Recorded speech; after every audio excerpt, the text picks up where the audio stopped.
Bueno, continuamos con más información. Ayer Antonio le hacía una entrevista a la senadora nacional María de los Ángeles Zancún.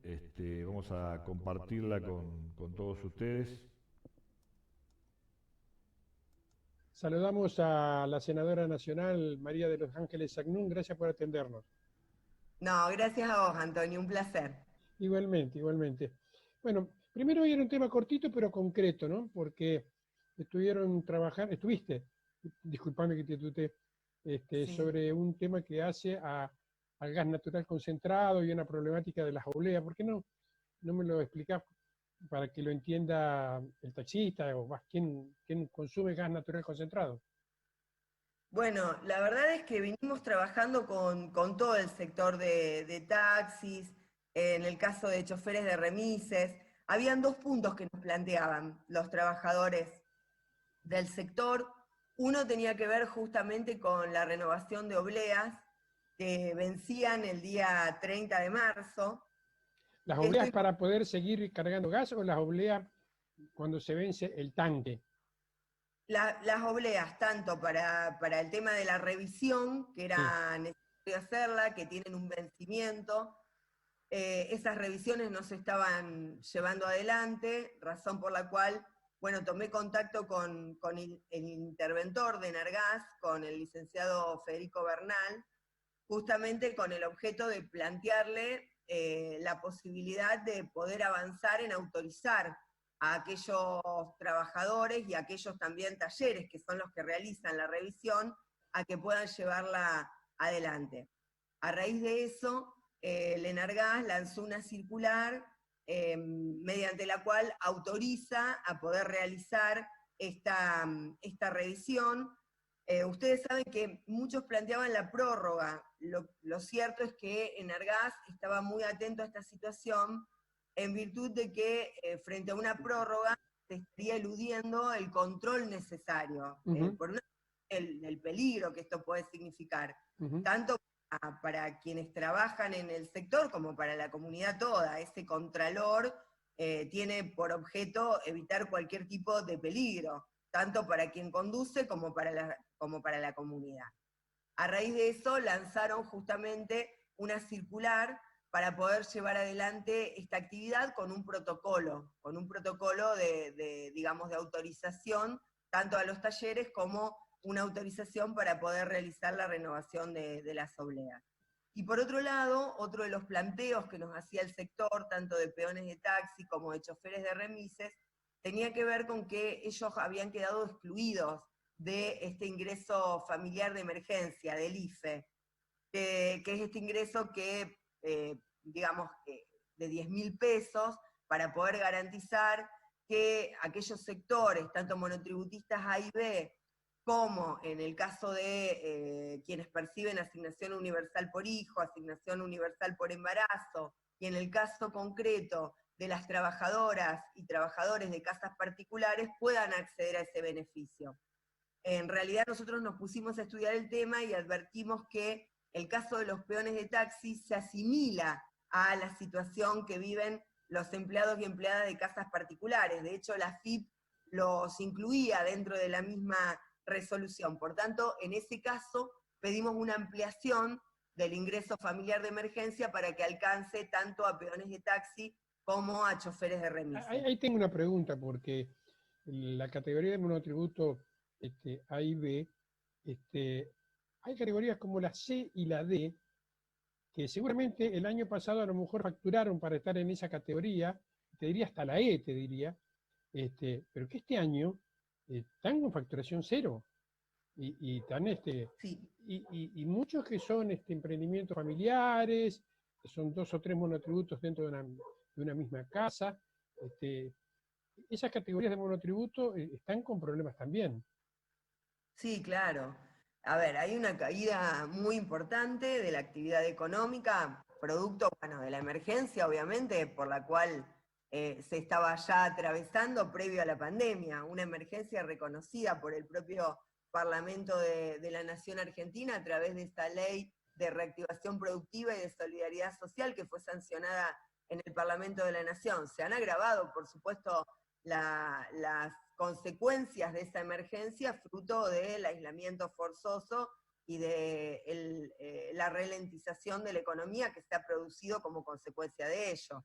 Nosotros estamos analizando distintas alternativas para el caso del resto de los monotributos. Digo, porque, a ver, estamos hablando, porque a lo mejor la gente no lo entiende, Marilyn, estamos hablando de gente que a lo mejor podía facturar hasta 100.000 pesos mensuales, de los cuales una utilidad del 35%, a fin de mes se encontraba con 35.000 pesos. No era tampoco, wow, estaban salvados.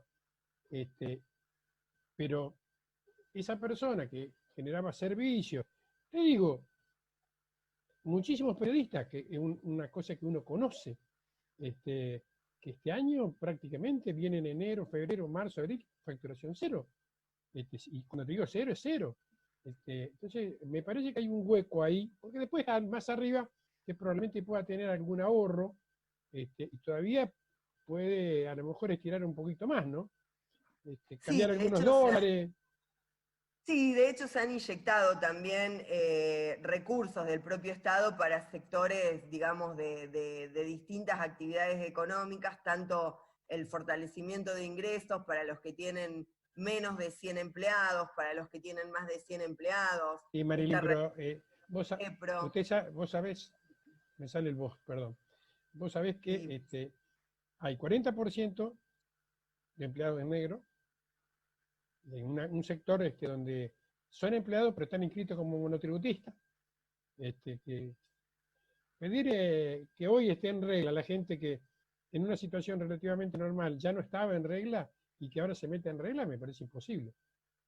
No, bueno, por eso digo, para quienes son trabajadores informales y no tenían absolutamente ningún tipo de ingreso registrado, el IFE, el ingreso familiar de emergencia, es el que los alcanza. Para el resto, que es donde vos encontrás ese vacío, me parece que hay que trabajar sobre otras cuestiones, como una especie de recategorización más rápida en virtud justamente de esta emergencia económica y de la situación del coronavirus, de manera tal de poder incluirlos en algún tipo de alcance del Estado, de auxilio del Estado. También no hay que olvidar que están alcanzados de alguna manera por algunas de las medidas que ha tomado el presidente de la Nación Argentina. Digo, algunas medidas, refiriéndome concretamente a algunos de los proyectos que nosotros concretamente presentamos en el Senado de la Nación, que tenían que ver con suspender los desalojos, con suspender los cortes de energía eléctrica, con suspender las ejecuciones hipotecarias. Uno entiende que eso no alcanza y que aquel monotributista que ya de por sí venía cayendo en cuanto a sus ingresos, hoy estaría ingresando en algún tipo de recategorización que los haga incluir en este alcance del Estado. Por eso estamos estudiándolo para ver cómo podemos alcanzar a esos sectores medios de la comunidad que hoy todavía, si bien se han tomado algunas medidas en materia de alquileres, en materia de servicios públicos, en materia de ejecuciones hipotecarias, siguen estando en una situación de complejidad. No obstante eso, vamos a guardar cómo va a continuar esta cuarentena, este aislamiento forzoso, porque es muy posible que a partir de la semana próxima el presidente tome algunas otras determinaciones. En el día de ayer estuvo reunido con todos los gobernadores y gobernadoras del país. Me parece que en la medida que se vaya avanzando en torno a a qué fase se va a pasar ahora de aislamiento forzoso, seguramente vamos a ir acompañando esas medidas que se tomen a nivel nacional con algunas otras de acompañamiento del Estado. Hay que cuidar a la gente de la tercera edad, le digo. No, digo que me parece que cuando uno vio esa cola de jubilados, descuidados, porque realmente uno lo miraba y le daba pena, porque decía, ¿qué pasa? Lo hacen por ignorantes, le hacen porque no le dan valor a la vida. Y me parece que el hombre por ahí es un animal que por ahí que hay que marcarle reglas, ¿no? Yo creo que la cuarentena para la tercera edad tiene que ser un poco más larga y tienen que salir con tapaboca, algún barbijo, no sé, ¿no? Pero a mí me da, te diría, intranquilidad salir. porque uno sabe que está dentro de los grupos de riesgo, y más cuando uno ve una sociedad que no entiende que hay que estar a 2 metros, que se tocan, porque parecería que por costumbre hay que saludarse tocándose. No sé cómo se va a salir de la cuarentena, pero me parece que la tercera edad va a tener que va a haber que protegerlo un tiempo más. Sí, a mí me parece que debemos ser absolutamente prudentes en torno a ello. Entiendo que el presidente de la Nación se ha rodeado de expertos, desde el ministro de Salud de la Nación, hasta pasando por otros expertos que están trabajando en el Sí, área seguro. de salud pública, teniendo un criterio sanitarista. Yo ayer escuchaba algunos medios que planteaban esta dicotomía entre el criterio del sanitarista con la cuestión económica. Y la verdad es que si hay una especialización en el área de la salud que contempla absolutamente todas las instancias que existen en una sociedad, es el sanitarismo. Si nos remontamos a lo que ha significado Ramón Carrillo en su momento, el primer ministro de Salud de la Nación que tuvo la República Argentina, ya por el primer gobierno del general Perón, él hablaba justamente de las determinantes de la salud y hacía un análisis de la salud pública, del derecho humano a la salud, con la perspectiva obvia del trabajo, con la perspectiva obvia de la economía, de la situación de pobreza que muchas veces, como decía muy bien el doctor Ramón Carrillo, es peor que los microbios en una sociedad. Entonces me parece que el presidente de la Nación ha apelado correctamente a ser asesorado por sanitaristas que comprenden perfectamente cómo funciona la sociedad. Marilyn, el ser humano ha salido de la Primera Guerra Mundial, de la Segunda, de bombas atómicas como Nagasaki y Hiroshima, o sea, se sale de lo económico. Y uno que tiene algunos años y ha visto toda desde Sigón en adelante, de esto se sale. De la muerte no se sale, como dice el presidente. No hay que ser tan inteligente. Lo que pasa es que los que plantean que vayan a trabajar rápido, ellos se quedan en su casa, Ellos se quedan en su casa y tienen dinero para vivir 3 vidas, y la de sus hijos y de sus nietos. Entonces no importa que si se muere algún trabajador, pero hay que seguir produciendo. No importa que tengan 1.000 millones de dólares o 2.000 millones de dólares a lo Roca, pero yo he hecho 1.450. Es muy HDP esta postura para quienes realmente tienen la vida solucionada, ¿no es cierto? Por eso digo, Antonio, me parece que el presidente ha apelado al criterio correcto, a defender la vida, a defender la salud. No hay economía posible si no hay seres humanos que puedan trabajar y que puedan consumir. Entonces, para ello debemos cuidar, debemos apelar a la racionalidad, debemos apelar a la prudencia. Yo creo que se van a ir lentamente ampliando las actividades económicas que no pongan en riesgo, vuelvo a repetir, que no pongan en riesgo la salud, la integridad de los argentinos y las argentinas. Yo entiendo que el presidente está haciendo muy bien las cosas, más allá de las cuestiones que por supuesto uno las reconoce.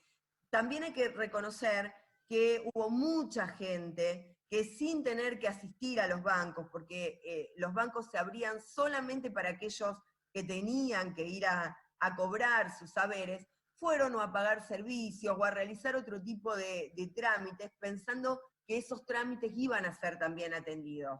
Yo creo que se ha rápidamente salido de esa situación y que luego nos encontramos con una cuestión mucho más ordenada en torno a lo que vos estás planteando, Antonio.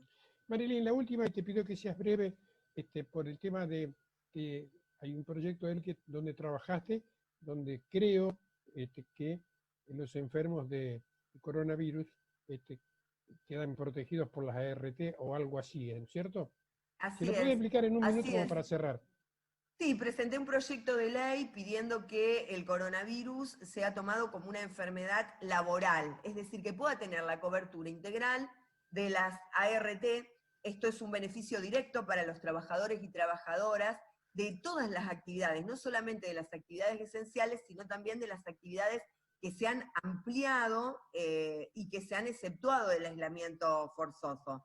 estos trabajadores y trabajadoras que están en la calle, que están trabajando, que están realizando actividades que están permitidas en la República Argentina, deben ser, sin lugar a dudas, protegidos. Y también, por supuesto, sus empleadores, porque colateralmente también el beneficio llega a los empleadores. Yo lo que estoy planteando es que ante una situación de emergencia tenemos que responder con herramientas de emergencia y que rápidamente el coronavirus sea incluido dentro de las enfermedades laborales para poder tener no solamente la cobertura de la RT frente a la enfermedad, sino también todos los elementos necesarios para cuidar a nuestras trabajadoras y a nuestros trabajadores, que debemos protegerlos porque son el sector siempre más débil, y acá alcanzamos a todos, a los sectores medios, a los sectores populares, que son los que están trabajando y realizando una cantidad de actividades que son necesarias para que la sociedad pueda seguir coexistiendo en el marco de